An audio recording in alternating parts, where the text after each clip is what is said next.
Salam, hər vaxtınız xeyir olsun. Bir neçə gün bundan öncə Zəngilan şəhərciyində Dünyamalıyev Bəşir adlı şəxslə müsahibəmizdən bir kiçik hissəni sizə təqdim etmişdim və məlumat vermişdim ki, Bəşir Dünyamalıyev iddia eləyir ki, Zəngilan şəhərciyinin JEK müdiri Elnur Əkbərov onu məhkəməyə verib və məhkəməni udaraq onun həmin şəhərcikdə yerləşdiyi 2 otaqlı mənzildən çıxarılması üçün məhkəmə qərarını alıb və hal-hazırda ailə 6 nəfərlik ailə şəhərcikdən çıxarılırlar.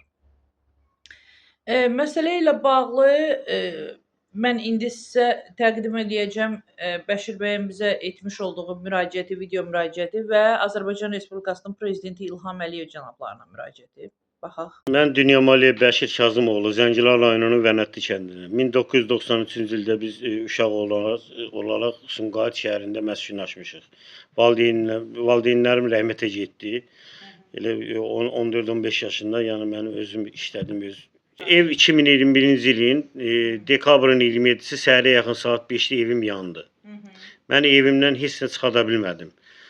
Sonra mən müraciət elədim Zəngilanın Qaçkomuna, sonra deputatımıza, icra hakimiyyətinə, kənd sovetinə gəldilər, çəkiliş elədilər. Sumqayıtın fövqəladə icrası hamısı gəldi, çəkiliş elədilər ki, yəni evim həqiqətən yanıb. Sonra mənə dedilər ki, bizdə Qaçkomda boş evlər yoxdur. Boş evlər olarsa sizi köçürərik. Sonra gəldim mən Zəngilan şəhər, Masazır Zəngilan şəhərciyi Nəcəfov Etibar Rəşidoğlu'nun yanına. Dedi ki, bəli, imtina olunmuş evlər var burada. Yüzlərlə burada evlər boşdur. Sizə 2 otaqlı ev verin. Dedim, bəli, mənə 2 otaqlı ev verin. Müvəqqəti olaraq mən burada məskunlaşım. Yerim, yurdum alınandan sonra mən köçəcəm yerimə, yurduma. Burada məni məskunlaşdılar. Artıq 1 il 2 ay yaşayandan sonra JEK-in müdirini işdən çıxartdılar. JEK-in müdirini işdən çıxardandan sonra təzə JEK-in müdiri Elnur Əkbərov məni çağırdı. Məni çağırdı ki, siz bura qeyri-qanuni yığışmısınız. Dedim, mən necə qeyri-qanuni yığışa bilərəm ki, sizin nümayəndələrdən, sizin işçilərdən veriblər də bura. JEK-in müdiri Qaçkomun işçisi verib ki, yəni həqiqətən burada boş ev var. Yüzlərlə burada məsələn evlər boşdur. Hamısı qalır kvartiran, kirayə verirlər. Evin yiyəsi Cəbrayıldandır, qalır Yevlaxlı. Birin Şuşadandır, yiyəsi qalır Kürdəmirli. Yəni nətər yəni burada boş evlər yoxdur. Siz deyirsiniz ki, evlər kirayə verilir. Bəli, evlər kirayə verib, sübut eləyə bilərəm. Yüzlərlə burada evlərin hamısı kirayədir. 200 manata verirlər, 50 manatın JEK-in müdiridir, 150 manatı evin yiyəsinindir. Yəni hamısı sübutanlı, yəni hamısı da yəni sübutla var. Yəni Qaçkomdan nümayəndə gəlsin, mən onların hamısına, yoxlama gəlsin, mən onların hamısına sübut eləyim ki, yəni həqiqətən burada var. Mən möhtərəm Ali Baş Komandamız, Prezidentimiz İlham Əliyevə müraciət edirəm ki, yəni xahiş edirəm, bir köməklik eləyəsiniz. Mən müvəqqəti, mən yerim, yurdum hazır olana qədər mən burada yaşayamağa icazə versinlər.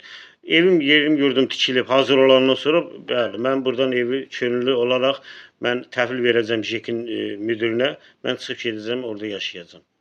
Yəni mənim bugünkü günün bugünkündə, yəni burada gəlib yoxlasaz, Zəngilan şəhərciyini gəlib yoxlasaz, yüzlərlə ev, mən bildiyim yüzlərləndir. Yüzlərlə ev hamısı kirayə verilir. Məsələn, yiyəsi Cəbrayıldandır, qalır Yevlaxlı, yiyəsi Şuşalıdır, qalır Kürdəmirli. Yəni burada şəhər cəmaatından. Adi götürəndə, belə götürəndə Qaçqoma tikilən evlər, Qaçqınlara tikilən evlər, yəni hamısı orada elə bir insan var ki, burada 5 dənə evi var. 5 dənə evin 5-ini də verib kvartirandır.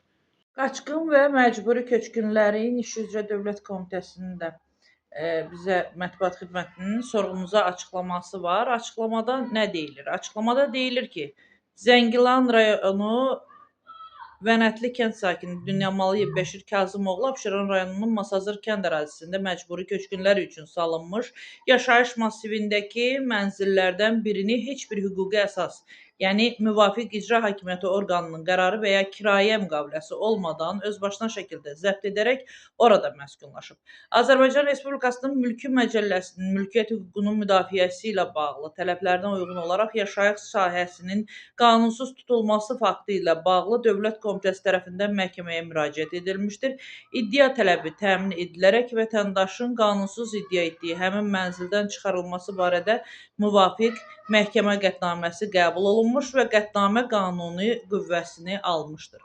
Məhkəmə qərarının icrası mərhələsində Dövlət Komitəsi və icra məmurları tərəfindən vətəndaşa qarşı humanist və həssas yanaşma nümayiş etdirilmişdir. Belə ki, icra haqqında Azərbaycan Respublikası qanununun prinsiplərinə uyğun olaraq icra prosesi zamanı Bəşir Dünyəmaliyevin rəsmi qurumlardan bir həftəlik möhlət istəməsi barədə xahişi nəzərə alınmış və icra hərəkətlərinə müvəqqəti ara verilmişdir. Lakin icraat üçün ayrılan möhlət müddəti bitdikdən sonra da vətəndaş qanuni tələblərə tabe olmayaraq mənzili könüllü şəkildə təhvil verməkdən qəti şəkildə imtina etmişdir. Azərbaycan Respublikasının Mülki Prosessual Məcəlləsinin 15-ci maddəsinə əsasən qanuni qüvvəyə minmiş məhkəmə aktları bütün dövlət hakimiyyəti və yerli özünü idarə etmə orqanları, fiziki və hüquqi şəxslər üçün məcburidir və mütləq icra olunmalıdır.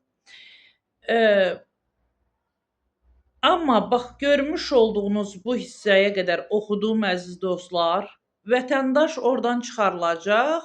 Hələ ki, bu yerə qədər heç bir vətəndaşın hara yerləşdiriləcəyi barədə bizə məlumat verilmir. Davam edək. Xatırladaq ki, böyük qayıdışa dair birinci dövlət proqramına əsasən məcburi köçkünlər yalnız işğaldan azad edilmiş ərazilərdə bərpa edilən və yenidən qurulan yaşayış sahələrində mənzil və evlərlə təmin edilir. İlk növbədə qəzalı vəziyyətdə olan yataqxana, sanatoriya, yarımçıq tikililər kimi müxtəlif müvəqqəti məskunlaşma obyektlərində ağır şəraitdə yaşayan, eləcə də başqasına məxsus mənzilə müvəqqəti məskunlaşmış keçmiş məcburi köçkünlər qeydiyyatda olduqları şəhər, kənd, qəsəbə üzrə köçürülür. Zəngilan rayonunun Vənətli kəndidə bərpa olunandan sonra Dünyəməliyev Bəşir Kazımoğlunun köçürülməsi məsələsi mərhələli qanunla uyğun formada həyata keçiriləcək. Yaxşı, bəs indi harada qalsın vətəndaş? Vətəndaş deyir ki, 2021-ci ildən evim yanıb və mən qohumda, əqrəbədə qaldıqdan sonra gəlmişəm, məskunlaşmışam Zəngilan şəhərciyində. İndi o şəhərcikdən çıxarılır. Biz bu sorğudan sonra ikinci sualımız cavabsız qalıb. Komitənin bizə ikinci sualımıza cavab verilməyib ki, vətəndaş indi harada yerləşdiriləcək? Harada yerləşdiriləcək? 6 nəfər ailə üzvüdür. Ümidvaram ki, cəmiyyət bu məsələyə, ictimaiyyət və digər saytlar çox, belə deyək də, diqqətli yanaşacaqlar.